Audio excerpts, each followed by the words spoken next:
उपमुख्यमंत्री महाराष्ट्राचे दादा अजितदादांचं विमान अपघातामध्ये निधन झालं। त्यांच्या जाण्याने या महाराष्ट्र पोरका झाला। या महाराष्ट्रामध्ये दुःखाचं सावट पसरलंय। जड अंतकरणाने आपण सर्वांनी दादांना शेवटचा जे महाराष्ट्र केला, अंतिम दंडवत घातला। आम्ही या महाराष्ट्रामध्ये दादासारखा दुसरा माणूस कोणी नाही।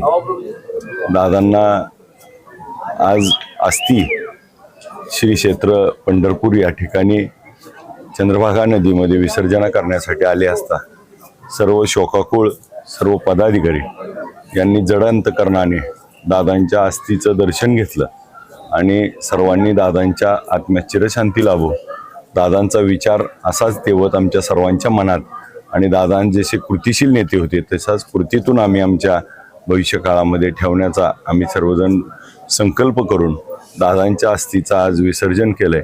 दादांच्या अस्थीचं विसर्जन झालंय, परंतु दादांचा विचार मात्र आम्ही इथून घेऊन जातोय। तो विचार शेवटच्या माणसापर्यंत पोहोचवण्याचं काम आम्ही सगळेजण त्या ठिकाणी प्रामाणिक करू। हीच खऱ्या अर्थानं दादांना श्रद्धांजली असेल। ओम शांती।